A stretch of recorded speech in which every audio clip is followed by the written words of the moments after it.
Buenas noches. Bueno, primero que todo, darle la bienvenida a todos y a todas a este primer capítulo de Encuentro en la Alameda, para poder conversar respecto al Chile que queremos y la sociedad que queremos construir entre todos y todas. En esa línea estamos en un contexto bastante especial. Estamos a puertas más bien de iniciar un proceso constituyente y creemos que las diversas visiones van a ser importantes para poder construir una unidad que permita finalmente transformar el Chile que actualmente tenemos. En este primer capítulo tenemos dos invitados bastante especiales, por lo cual agradecemos también que se den el espacio de poder iniciar este debate.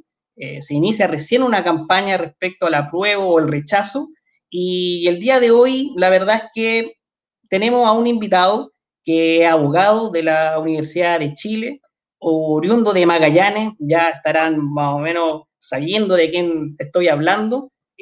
Proviene del movimiento estudiantil, fue dirigente secundario en Punta Arenas, y posteriormente en la Universidad de Chile fue del centro de estudiantes y finalmente presidente de la FECH en el año 2011-2012. Invito a Gabriel, que está también acá. Hola Gabriel, ¿cómo estás? Hola Felipe, un gustazo. Muchas gracias por el espacio y la invitación. Gracias a ti por acompañarnos en este primer capítulo. Y bueno, Gabriel, bueno, aparte de Gabriel, tenemos una invitada que es también, digamos, fue concejal de Ñuñoa, fue candidata a la alcaldía de Ñuñoa en el año 2012, por 30 votos, casi le gana a Pedro Sabat, en una comuna históricamente, digamos, liderada por la derecha. Y bueno, actualmente es diputada por el distrito número 10, bueno, que comprende Ñuñoa, Providencia, Santiago, San Joaquín, Macul y La Granja. Quiero invitar a Maya Fernández Allende, que también nos acompaña esta noche. Hola, gusto saludarlos, Felipe, a quienes nos escuchan y a Gabriel. Muchas gracias, Maya, por la tecnología a pesar de las distancias. Sí. Bueno, ambos bastante activos en las charlas, digamos, de diálogos que se están dando y por lo tanto agradecemos desde la Fundación. Bueno, al inicio nosotros pensamos qué le vamos a preguntar a estos dos grandes personajes, y la verdad es que de todas las preguntas o ideas que nos llegaron, construimos más bien una pauta, una conversación que parte, digamos, Gabriel, y te invito a ti a hablar respecto a las características del actual ciclo político. No es un año especial, es un periodo especial, con bastante contingencia, y nos gustaría escucharte respecto a las características del ciclo político, pero ¿cómo va a incidir en el proceso constituyente que se nos viene pronto? Un análisis de coyuntura larga. Mira, yo creo que estamos a puertas de un momento que va a redefinir y recaracterizar los límites y la correlación de fuerzas de la política chilena para los próximos 30, 40 años. El otro día un columnista, si no me equivoco era Matamala, decía de que el plebiscito del 88 había marcado estructuralmente la política que vino de ahí en adelante y marcó un clivaje del cual recién hace poco, yo diría, después de la emergencia de las movilizaciones sociales, se empezó a salir, que fue el del sí y el no, dictadura, autoritarismo, democracia. Y en ese clivaje, además, un sector de la política chilena descansó durante mucho tiempo, mostrando las credenciales bien ganadas, por cierto, de la lucha contra la dictadura, para justificar a veces políticas que no apuntaban, desde mi punto de vista al menos, hacia una transformación social o mayor justicia social. Pero eso es un debate más largo. Y hoy día, cuando finalmente, gracias a la movilización del pueblo de Chile y a muchos que han aportado su granito de arena, estamos a puertas de tener la oportunidad de escribir por primera vez en nuestra historia una constitución democrática. Yo creo que eso va a marcar de manera ineludible las próximas décadas. Y por lo tanto, la política chilena está polarizada en torno a esa opción. Sin embargo, como bien han leído algunos actores de derecha, esa polarización hoy día es bastante, más allá de que hay que ganar el plebiscito y no hay que confiarse, es bastante abrumadora por transformaciones. y que esas transformaciones se expresan o se encausan institucionalmente en la prueba. Pero, sin embargo, eso no es suficiente para el país que queremos construir, porque aún hay una distancia bastante grande entre decirle no a la constitución de Pinochet, no a la constitución de la dictadura, y poder establecer una nueva con contenido consensuado. Y ahí yo creo que el principal desafío que tenemos en el actual ciclo político es la disociación brutal que existe entre las instituciones y el pueblo. Hoy día Piñera yo creo que no gobierna realmente Chile, que hay una desafección hacia todas las instituciones, no solo políticas, sino también empresariales, fácticas, religiosas, en general, y que por lo tanto la política tiene como desafío, y quienes estamos en política tenemos como desafío el poder reconstruir ese vínculo entre instituciones, política y sociedad, porque si no, da un poco lo mismo el cartón con el que venga quien pretenda reemplazar a Piñera, si es que no hay una relación con el pueblo al que se gobierna y un vínculo no solamente despótico, sino más bien de integración. Los problemas que han venido sucediendo en Chile o que quedaron en evidencia, más bien después del 18 de octubre, se pueden perfectamente volver a repetir. Así que el encauzamiento institucional del proceso mediante el plebiscito es un avance, pero no es suficiente. Y ahí las fuerzas políticas tenemos que pensar fuera de la caja, y por eso además aprovecho de saludar a Fundación La Alameda, porque me imagino que van a ser un aporte justamente en ese proceso de pensar de esta nueva conversación que tenemos que tener en nuestro país. Muchas gracias, Gabriel. Bueno, tú mencionas un elemento importante que tiene que ver con la desafección, digamos, de la política, las instituciones y la ciudadanía. En esa línea, Maya, ¿qué importancia tú le das a la participación ciudadana dentro de este proceso, como primera instancia? Y lo segundo, ¿qué esfuerzos tenemos que realizar, o más bien tiene que realizar la institucionalidad política para poder asegurar una mayor participación? Mira, dos cosas. Primero, yo quiero decir que justamente fue la ciudadanía movilizada la que logra correr este cerco y que tengamos este hito histórico del 25 de octubre. Es decir, yo lo dije desde la vuelta a la democracia, o incluso de que yo decía, desde que volví a decir el año 92, no me había tocado vivir un momento de verdad de participación ciudadana y democracia tan potente como lo que va a ocurrir el 25 de octubre. Entonces, eso se logra producto de, obviamente, lo que decía Gabriel, un ciclo político que está agotado, es decir, que esto no ocurre de un minuto a otro, obviamente esto es a través de los años, donde ha habido una serie de movilizaciones, de las cuales tanto tú, Felipe, y sobre todo Gabriel, que fue presidente de la FED, tuvieron un rol ahí fundamental en varias de ellas, movilizaciones a propósito estudiantiles, pero que tuvo su culmen en la movilización y el estallido social de octubre. Tiene que ver con que este modelo que tenemos, este modelo neoliberal, no dio para nada. Es decir, más bien generó desigualdades, generó injusticia, y la democracia no dio respuesta a eso. Es decir, yo creo que nuestro sistema más político impide o nos ayuda a modificar estas cosas que tenemos en la Constitución de Pinochet. Entonces, creo que eso es importante decirlo. Y fue la ciudadanía, por eso parto, fue esa ciudadanía movilizada. Yo fui parte del movimiento AC, creo que Gabriel también estuvo en el movimiento Marca tu Voto, Asamblea Constituyente, y hasta ese momento era como un grupo de gente vinculada a la política. Pero ¿qué agarró fuerza ahora? Es que justamente nace desde las bases de la ciudadanía, con movilización, participación, y que logra correr este cerco que es sumamente importante. Y por eso te digo que ellos van a tener, la ciudadanía tiene un rol. Ellos, es el pueblo quien logra esto, quien logra que tengamos un plebiscito del 25 de octubre. De ahí, yo creo, y ahí con la opción, además, que tanto Gabriel como yo empujamos, que es la Convención Constitucional, muchas veces le decimos Convención Constituyente, pero es constitucional,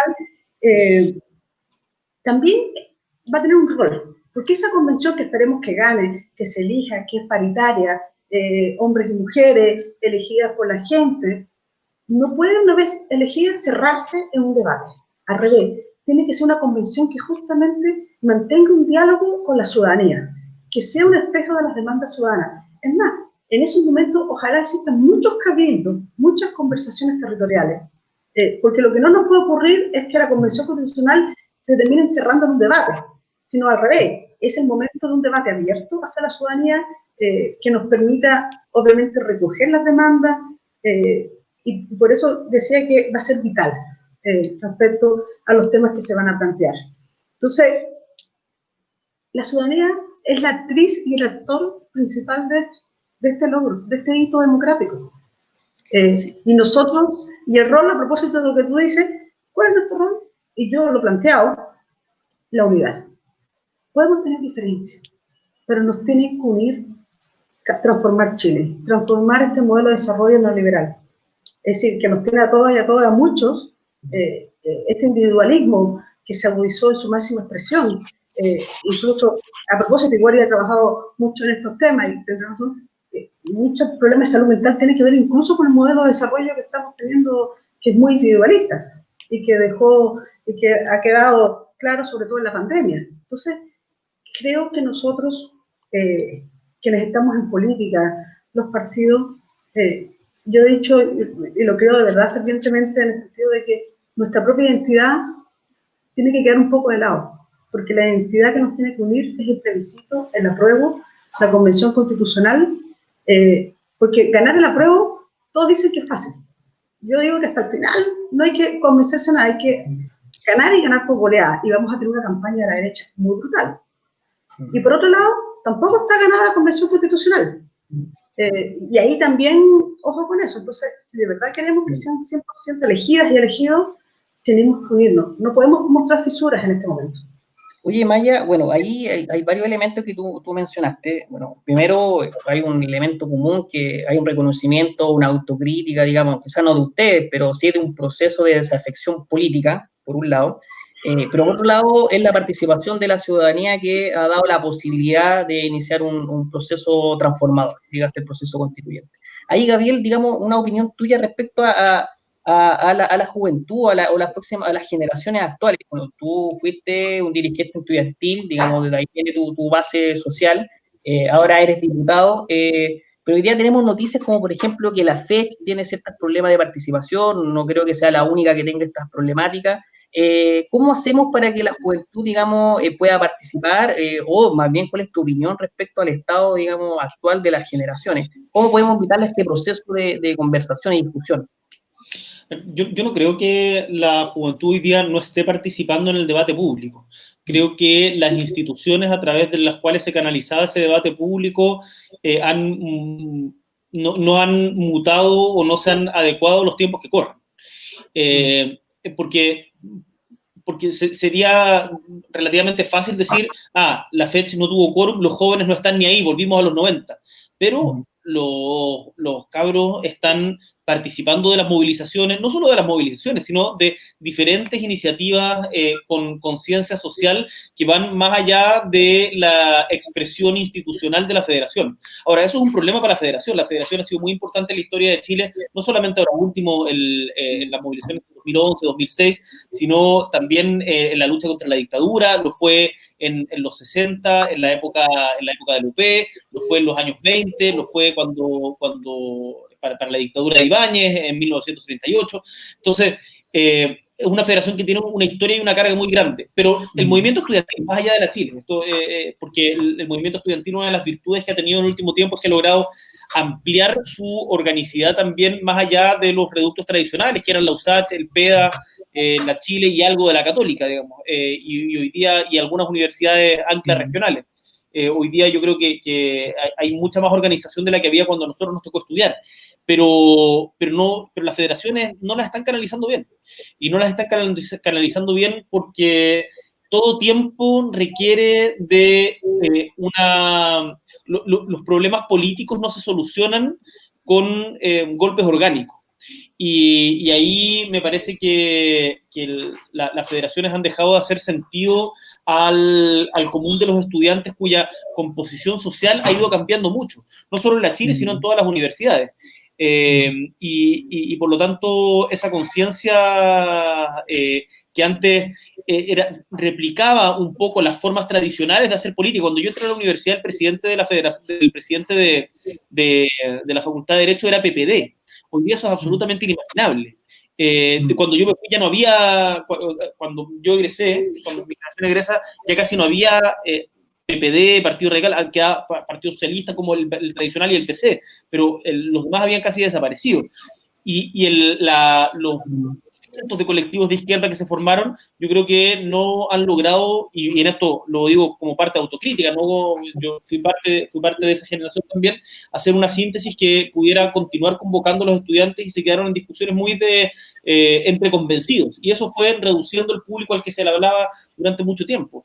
Creo que hay que dejar de pensar de que uno discute solamente entre gente con la que está o con cuyos desacuerdos no expresan las diferencias que se están dando en el país, puede ser convocante a mayoría como el 2011 o después. Entonces ahí sí hay que pegarse una actualizada. Yo encantado de colaborar si es que de ponerme a disposición, digamos, del movimiento estudiantil para poder colaborar en eso, pero no me cabe ninguna duda de que el movimiento estudiantil se va a recuperar de este momento y que lo ha vivido antes también.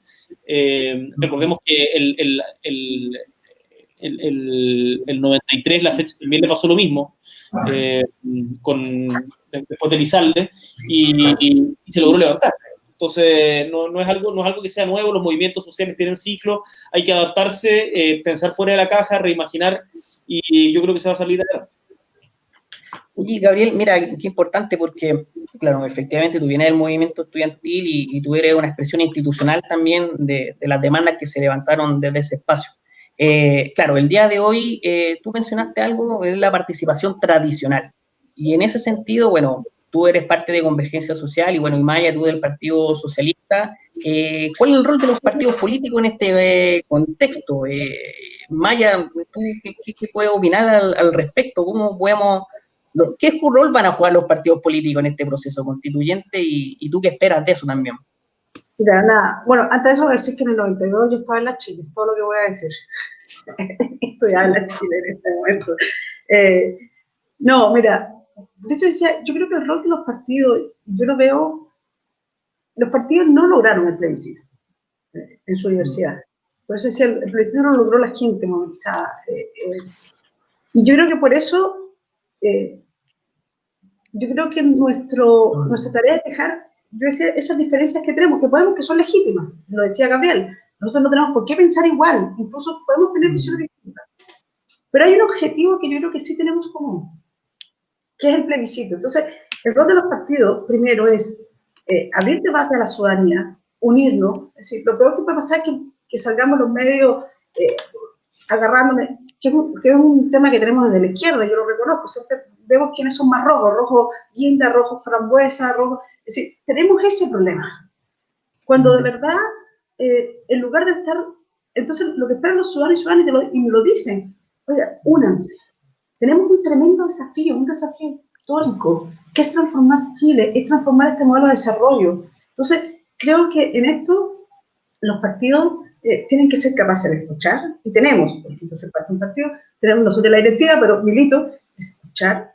Yo creo que es el momento de decir, ok, cuando debatamos la Convención Constitucional, que es la que espero que gane, la que va a ganar, bueno, podemos incluso ahí debatir desde las ideas, un debate político, cuáles podrían ser nuestras diferencias y cuáles son nuestras miradas. Pero yo creo que el momento ahora, que es un momento de decir, estamos todas unidas, todo eso, por el apruebo y también unidos, es decir, mira, en este momento histórico estamos.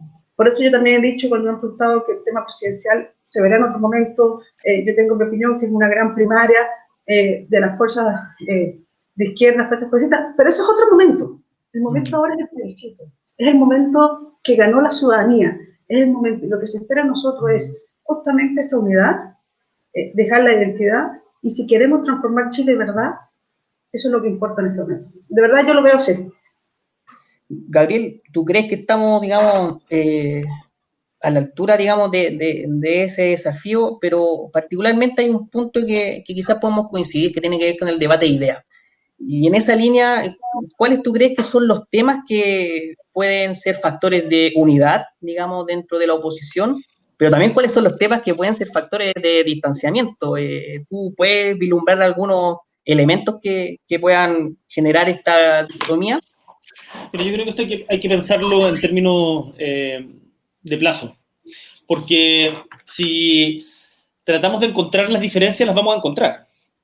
Y si nos ponemos a hurgar entre las diferencias que hay entre Convergencia Social y el Partido Socialista, con toda la historia y trayectoria del Partido Socialista y lo nuevo que es Convergencia Social, o entre Revolución Democrática y el PPD, o entre la DC y el PC, seguro que vamos a encontrar infinitas diferencias. E incluso si nos preguntamos a dónde queremos llegar como definitivamente, también vamos a encontrar diferencias. Pero el punto es que en este momento estamos ante una coyuntura, y en esto yo concuerdo con la Maya, que nos exige una mayor generosidad. Entonces, lo primero es el plebiscito. Y en el plebiscito estamos por el apruebo. Y en el apruebo son todos bienvenidos, independiente del color que tengan, si me cae bien o me cae mal, o por los motivos por los que quiera aprobar. Si hoy día estás por cambiar la Constitución, bienvenido a este gran espacio que es la apruebo. Dicho esto, después vamos a tener que discutir qué tipo de Constitución queremos. Y ahí vamos a tener, seguro, diferencia, y por ejemplo toda la gente de derecha que en buena hora está por el apruebo, que yo me alegro de que sea, me alegro de que Marcela Sabat, Joaquín Lavín, Paulina Núñez, la Jimena Sandón, Sebastián Edwards, o sea, todo ese mundo de derecha esté por el apruebo. Creo que es una buena noticia, no creo que nosotros tengamos que establecer como una suerte de propiedad como tú no entras aquí. No, para el 25 de octubre, bienvenido esto. Después, para la nueva Constitución, tenemos que ponernos cuál es la Constitución que nos imaginamos. Yo no creo que nos tengamos que quedar solamente en una Constitución de mínimos, creo que tenemos que tener una expectativa y plantearla en cuál es esa expectativa que tengamos al país, y a partir de eso nos vamos a sentar a conversar. Pero respecto al gobierno, los gobiernos en Chile, que yo espero que en la Convención Constituyente logremos extender el plazo de 4 o 6 años, pero bueno, esa es otra discusión. Creo que tenemos que ponernos metas mucho más con los pies en la tierra, por decirlo de alguna manera. Y hoy día hay ciertos consensos dentro de la izquierda y el progresismo en ciertos temas que nos debieran permitir aunar fuerzas en esa dirección. Déjame ponerte 3 ejemplos. Que este consenso no existía antes, o sea, hace 4 años no existía antes. Uno. Dale, a ver, ¿cuáles serían? Seguro universal de salud. La salud pública ha demostrado que es fundamental y una pieza clave del desarrollo social. Y en la pandemia se ha comportado, o sea, todos hemos aplaudido a la salud pública. Y de hecho la salud privada ha quedado bajo el alero de la salud pública. Eso tiene que tener una expresión institucional permanente para terminar con las odiosas desigualdades que significa la separación entre ISAPRE y FONASA, y que el 50% de los doctores hoy día atienda por ISAPRE, pero el 80% de la población está en FONASA. Hay que terminar, por cierto, con las listas de espera, bueno, con todas las precariedades que ha tenido la salud pública, en particular, bueno, en Santiago y también, por cierto, en regiones. Y yo creo que en eso hoy día en la oposición hay bastante consenso, de que hay que terminar con las ISAPRE y avanzar hacia un seguro único de salud que fortalezca la salud pública. Segundo, el tema de pensiones. Hoy día yo tengo dudas de si está en consenso o no, pero por lo menos yo sé que con la Maya estamos de acuerdo en esto, pero con la mayoría de la oposición pareciera haber acuerdo en que ya esto no se trata solamente de mejorarle el olor a las AFP, sino terminar con las AFP. Hay que terminar con las AFP y tener un sistema de seguridad social que sea colectivo, solidario, público, sin fines de lucro, y que entregue pensiones dignas. Eso significa más ahorro y más gasto a la vez. O sea, más ahorro de las personas y más gasto del Estado. Y yo creo que en eso podemos llegar a un consenso, que ya estamos hablando de 2 reformas estructurales, salud y pensiones. Y te pongo de seguro hay muchos más, pero te pongo 3 y medio más, por decirlo de alguna manera. 3, el reconocimiento constitucional a la diversidad de pueblos que habitan en el país que llamamos Chile. Chile no es un país monolítico, en Chile no viven solo los chilenos, en Chile viven también los aymara, los quechua, los yaganes, los cahuéscar, los mapuche, los rapanui, y por lo tanto tenemos que hacer un reconocimiento constitucional que no se quede solo en el papel, sino que además tenga una expresión en territorio y autonomía. Tal como lo han hecho otros países desarrollados como Nueva Zelanda y Canadá, que son los ejemplos quizás que mejor han logrado, o Noruega también, que han logrado avanzar en esta dirección. Eso es un tema que ya no puede seguir esperando. La idea de que el conflicto de la Araucanía, 1, radicarlo solo en la Araucanía, 2, decir que es un conflicto mapuche. No es un conflicto mapuche, es un conflicto entre el Estado chileno y un pueblo, que además tiene expresión en otros lugares del país con otros pueblos. Y eso se puede solucionar. Y yo creo que la oposición hoy día hay, que no la había antes, recordemos que antes esto se trataba mediante la ley antiterrorista, en los mismos gobiernos de la concertación, pero yo creo que hoy día hay el consenso suficiente para avanzar en eso.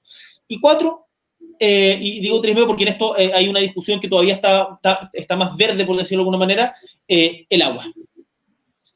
El agua y desde el agua el cuestionamiento a el agua como bien nacional de uso público, en donde tenga prioridad para el consumo humano. A mí me tocó ir en una oportunidad, en un viaje de campaña o trabajando por el partido a Temuco. Y a 10 minutos de Temuco hay una comunidad que se llama Rucamanque, una comunidad mapuche.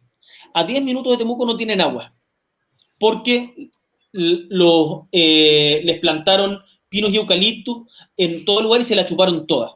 Y tienen que abastecerse con camión aljibe. El agua, prioridad para consumo humano, y regular el derecho de propiedad respecto del agua, que a su vez es una discusión, y por eso te decía 3,5, porque es más larga respecto del modelo de desarrollo extractivista que tenemos en Chile, y eso requiere un poquito más. Pero yo creo que ahí ya tenemos puntos en los que, si estamos de acuerdo, empujémoslo juntos. Empujémoslo juntos. Van a haber otros en que vamos a estar en desacuerdo. Pero si nos centramos solo en lo que estamos en desacuerdo, permanentemente, para hacer el concurso del izquierdómetro, de quién es más de izquierda, de quién tiene el color más puesto, mira, para mí la política tiene sentido cuando logra cambiar para mejor la realidad de nuestra sociedad, logra mejorar la vida de la gente. No cuando uno se siente tranquilo consigo mismo al final del día por haber sido el más puro de todos y no haber cambiado nada. Para eso, que se vayan a la iglesia, no sé, o se miren mucho en el espejo. Pero yo creo que la política se trata de otra cosa, así que espero que se logre construir en función de ideas, convicciones y programas una unidad amplia que permita empujar esta transformación. Oye, buenas reflexiones, Gabriel, en la lógica de la unidad, de estar a la altura, digamos, del debate profundo y más bien en lo que nos estamos jugando. Tú Maya, ¿tú crees que hay otros temas también que podamos agregar, que pueden ser también convocantes, que podamos tener grandes mayorías?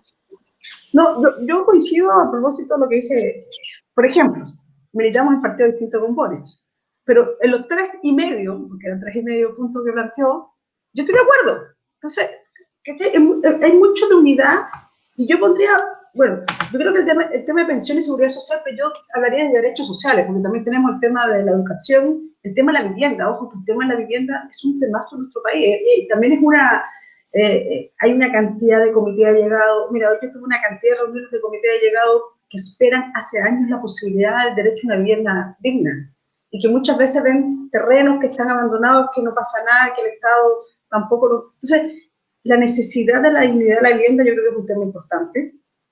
Por eso me gusta hablar de los derechos sociales.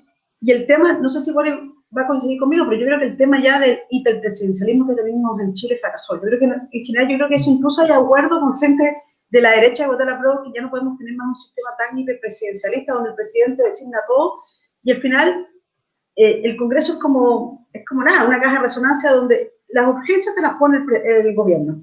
Ni siquiera el Congreso. Es decir, tú puedes tener un tremendo proyecto y le puedes poner urgencia, te la ponen. Después deciden los recursos, reciben todo. Nos pasó con el IFE, es decir, desde la oposición hubo unidad de decir que los montos tenían que ser dignos para permitir a la familia vivir con dignidad, pero claro, teníamos un tremendo discurso, pero no tenemos la posibilidad de aumentar los montos y tampoco la cobertura. Ojo, mucha gente quedó fuera y eso ha sido una pelea. Entonces, creo que este hiperpresidencialismo que nosotros tenemos ya falló, fracasó. Lo vimos con la suspensión del corte de servicio básico, donde finalmente el presidente vetó, lo que nos pasó con la ley a propósito del postnatal de emergencia, donde tuvimos un boicot permanente del gobierno, hasta que se dio cuenta de que había una demanda ciudadana, y ahí como que recién el proyecto le gustó cuando vio que en realidad hacía sentido a millones de mujeres en Chile, pero también a los hombres.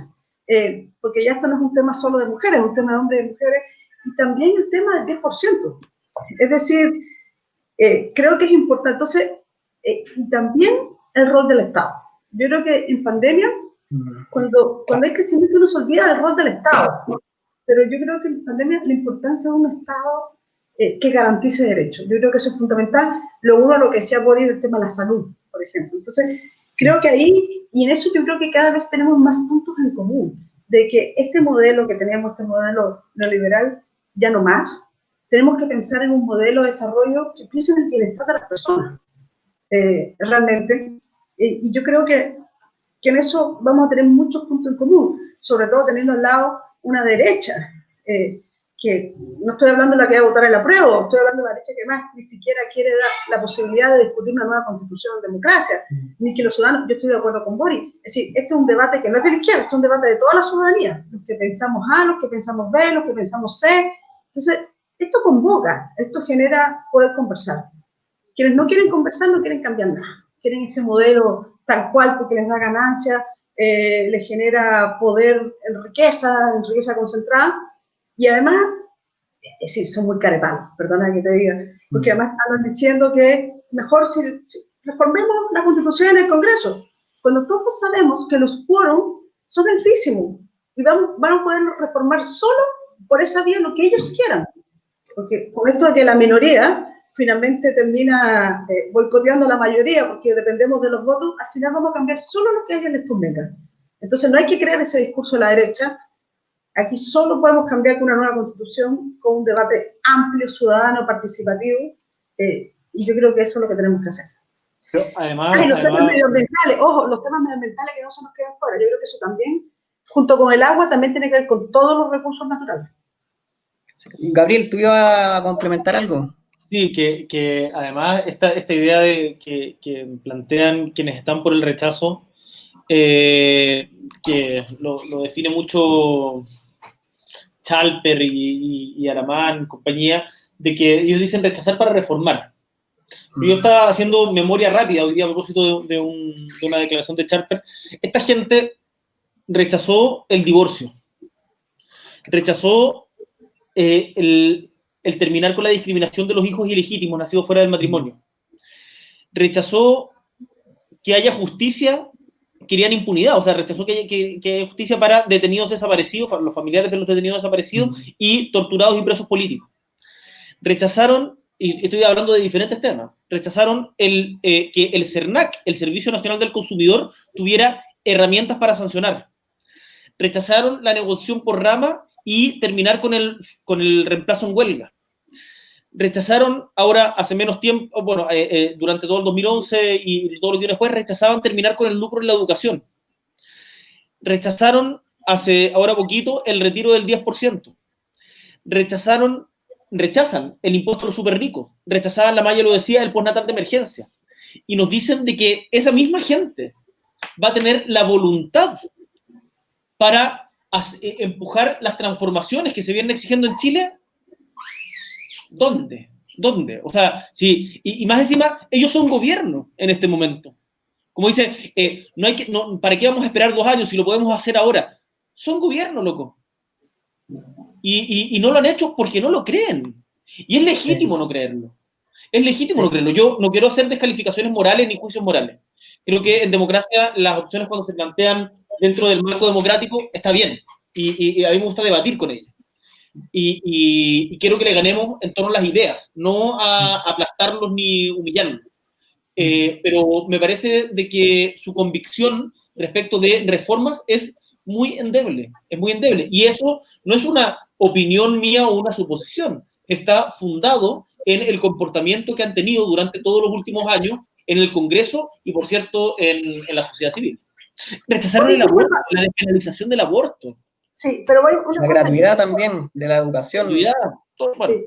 Puedo decir algo que yo estoy de acuerdo con Boris. Ahora, la idea, obviamente, como dicen, no es desacreditarlo, pero tampoco dejar que mientan. Porque cuando ellos dicen que van a transformar o reformar en el Congreso, o que elijamos un Congreso con los quórums actuales, es decir, dependemos de ellos. Es muy brutal, pero es así. Entonces, hay una ley, y yo incluso te contesté por Twitter a propósito, tú pusiste estas cosas. Yo me acuerdo, a mí me pegó muy fuerte, que era que los dirigentes sindicales hoy no pueden ser candidatos al Parlamento. Entonces se presentó un proyecto que se perdió, aún teniendo mayoría, porque no se logró el quórum. Es decir, ellos no quisieron. Entonces, al final, lo que ellos plantean es una reforma de lo que ellos quieran, solo de lo que a ellos les interese. Entonces, Y en eso siento que es un engaño, porque es como, por esa señora, no, si podemos reformar, no, eso no es así, porque como dice Paul, hay una lista de proyectos ciudadanos donde lo único que han hecho es boicotearlo o llevarlo al Tribunal Constitucional. Claro, bueno, ahí hay una trayectoria que evidentemente se van a tener que hacer cargo, independiente de hoy día de los coqueteos, una socialdemocracia, estamos viendo ahí acciones más o menos camaleónicas que intentan en cierta medida confundir también la opinión ciudadana. Ahora, entendemos que en la lógica del apruebo puede ser una invitación bastante amplia, pero también no es el único tema que se define, digamos, en este proceso, también es el órgano constituyente. Por lo tanto, también hay un punto que habría que reforzar. Sobre eso, tenemos un elemento que no es menor, y tú lo mencionaste, Maya, que estamos dentro de los 2/3. O sea, evidentemente, para poder materializar estos puntos de unidad, estos puntos de transformación y lograr, digamos, una sociedad que anhelamos, se requiere efectivamente ganar estos puntos dentro del proceso constituyente. Por lo tanto, ¿cómo lo vamos a hacer? ¿Cómo vamos con la desafección, digamos, de la institución política, con la participación ciudadana, con los movimientos sociales y con la elección real de los integrantes del órgano constituyente? ¿Cómo podemos llegar, digamos, a tener ese entendimiento, esa fuerza que permita materializar estos temas relevantes que ustedes han planteado, pero en el momento donde los quórums iban a pesar? ¿Cuáles serían quizás los pasos o las señales que deberíamos dar? Gabriel. No, dale, O Maya, da Maya. lo mismo, hay el que quiera No, opinar. es que yo vuelvo al tema. Yo siento que podemos tener diferencias, incluso en la diversidad, porque los movimientos sociales también son diversos. Y abordan distintas temáticas. Yo creo que el factor y el motor de la unidad respecto primero al apruebo es fundamental. Es decir, tú tienes un objetivo en este momento que tiene que ver con esa transformación y transformación en el sentido de transformación en positivo, las cosas que queremos cambiar. Es decir, porque no solo es una nueva constitución en democracia, sino además nos permite un nuevo pacto político-social. Boris algo decía al inicio, pero además es el Chile que queremos a futuro. ¿Cómo queremos este país? ¿Cómo queremos mirar nuestra sociedad en los próximos años? Entonces, yo creo que hay un desafío que nos tiene que poner por sobre cualquier cosa. Es decir, y yo creo que el factor ciudadanía, movimientos sociales, es un factor muy relevante en empujar este carro que es el plebiscito, que es la Convención Constitucional. Yo soy media majadera con la Convención Constitucional porque yo creo que no está ganada, porque si bien vamos a tener sectores de la derecha que bienvenidos van a votar por el apruebo, ellos en general están por la convención mixta, es decir, por la mixta, no así por la convención constitucional. Entonces, ahí tenemos un desafío también de decirle a la ciudadanía por qué es tan importante la convención constitucional. Y lo otro es no solo ganar la convención constitucional, es ganar la cantidad de constituyentes, hombres y mujeres. Y ahí yo siempre digo que también nuevamente, ok, tenemos diferencias, visiones, pero ahí hay una mezcla entre eficiencia, ¿cómo se llama?, electoral e ideas. ¿Por qué? Porque si nosotros nos dividimos en muchas listas, podríamos sacar mayor cantidad de votos, las fuerzas de izquierda, las fuerzas progresistas, y no así la mayor cantidad de constituyentes. ¿Por qué? Porque vamos a ir divididas. Entonces, ¿cómo? Y yo creo que ahí los movimientos sociales tienen un tremendo rol de cómo, y ellos también participan como constituyentes, pero un rol de, obviamente, de decir, no solo necesitamos la Convención Constitucional, sino tenemos que tener a las mejores, los mejores, pero con generosidad, pero que tengamos la mayoría que piensa como las ideas que ha dicho Boris, que hemos planteado acá, que queremos transformar. Porque lo peor que nos puede pasar es, imagínate, recogemos las ideas de la ciudadanía, corremos el cerco, tenemos un plebiscito para una nueva constitución, ganamos el apruebo, ganamos la convención constitucional y, perdonen la frase, nos queda el despelote en la lista.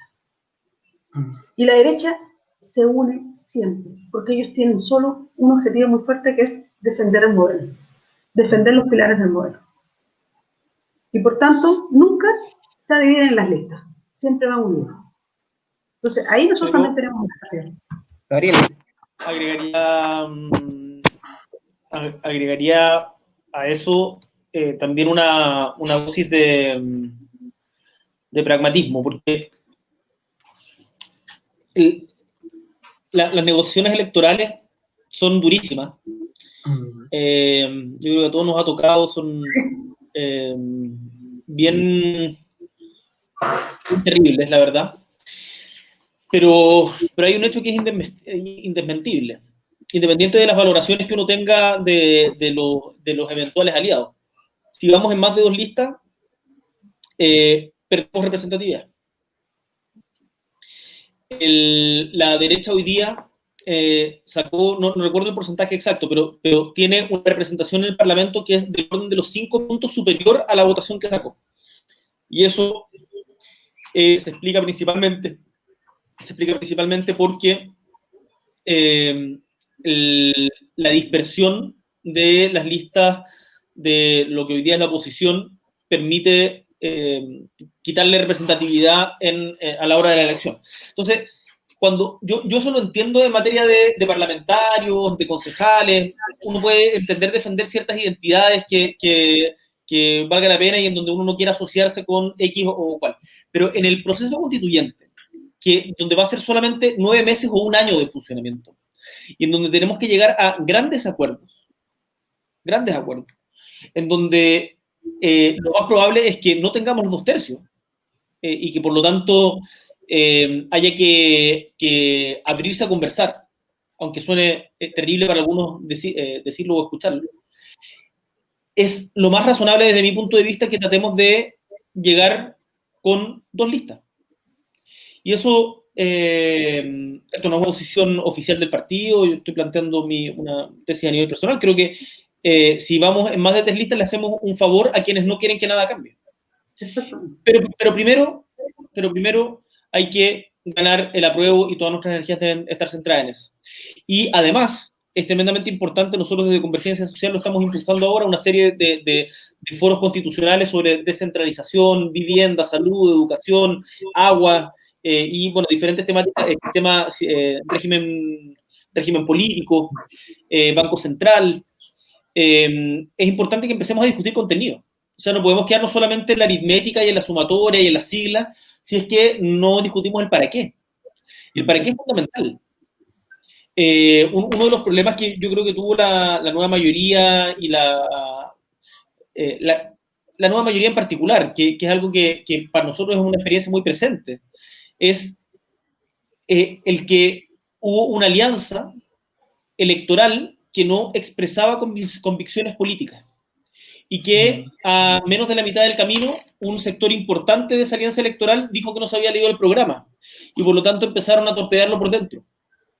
Yo creo que es muy importante que seamos explícitos en cuáles son los compromisos programáticos a los que queremos llegar y poder equilibrar en función de la discusión ideológica y programática el pragmatismo necesario en términos electorales para poder tener las mayorías que se requieren para empujar estos cambios.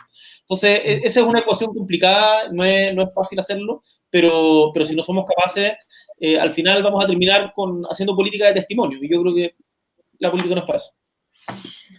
Oye, mira, el equilibrio en un debate, digamos, que no es menor, que tiene que ver con los temas que van a permitir la transformación de la sociedad, pero también con el pragmatismo necesario para poder permitirlo. Digamos, aquí se han dicho bastante cosas interesantes y que en definitiva motivan a poder seguir en este camino. ¿Qué camino? El que está adoptando la Fundación, el diálogo, la conversación, llegar a puntos de acuerdo y evidentemente ojalá que se multipliquen, sin duda alguna, las organizaciones así lo van a hacer, generar instancias como esta, de que busquemos puntos de acuerdo en función de la idea. Para ir terminando, digamos, después de este debate, esperamos haber recogido la mayor cantidad de preguntas que nos dijeron que le llegáramos a ustedes. Creo que le hemos abordado todas, lo más seguro que quizás una otra, pero ojalá que exista otra instancia para seguir profundizando en este debate. Pero terminar más bien con su anhelo, o sea, Gabriel, Maya, aparte de ustedes tener un rol político claro, definido como diputado, un rol también social en sus respectivos territorios, son ciudadanos como y también anhelan una sociedad distinta y por lo tanto, ¿cuál es la sociedad más bien que a usted le gustaría que la Constitución generara las condiciones para poder lograrla? Y aprovechar también para poder mandarle un mensaje de invitación a quienes nos están viendo en este primer capítulo. Maya. Bueno, primero, decir que yo creo, mira las cosas históricas.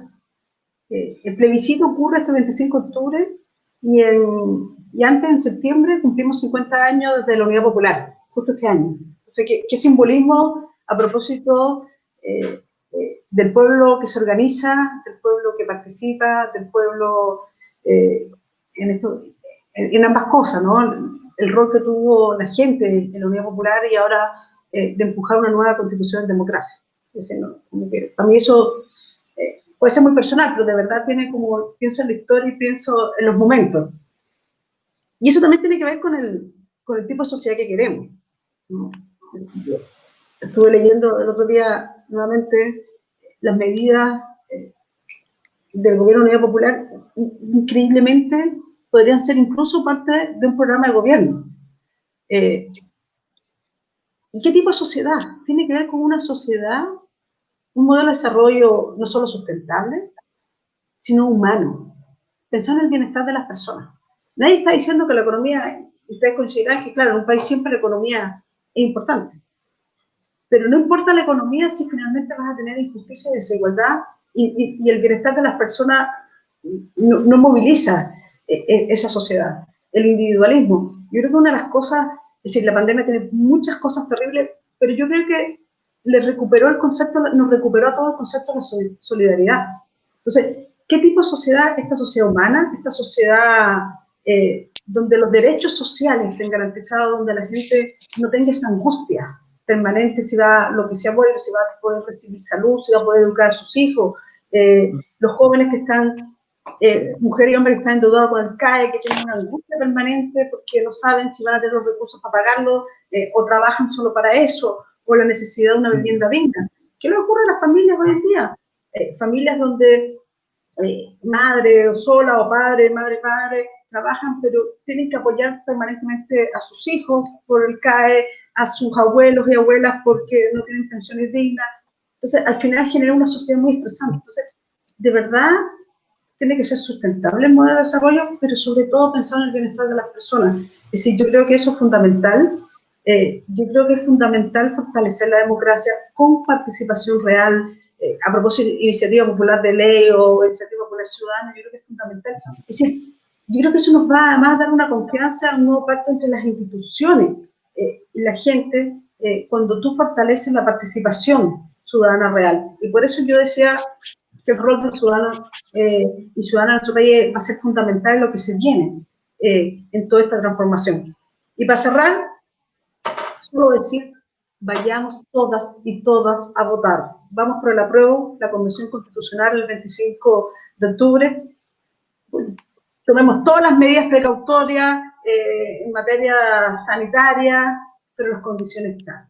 Y no nos dejemos intimidar por esos que no quieren nada. Bien lo decía un diputado de la UDI que decía, el mejor plebiscito, el plebiscito más seguro es que no se hace. Esa gente no quiere cambiar Chile, no quiere transformar. Los que queremos cambiar este país, tenemos que ir a votar todas y todos. Gabriel, ¿cuáles son tus anhelos para la sociedad, digamos, del futuro? Mira, a propósito de esta pregunta, estaba recordando un libro que leí hace tiempo, que es muy bonito, que lo recomiendo, que se llama Homenaje a Cataluña, de George Orwell, y en el que destaqué un párrafo que me gustaría leerlo a propósito de esto. Dice así: Orwell peleó en la Guerra Civil de España, y escribe Orwell: había vivido en una comunidad donde la esperanza era más común que la apatía o el cinismo, donde la palabra camarada o compañero significaba camaradería y no, como en la mayoría de los países, farsante. Había aspirado el aire de la igualdad.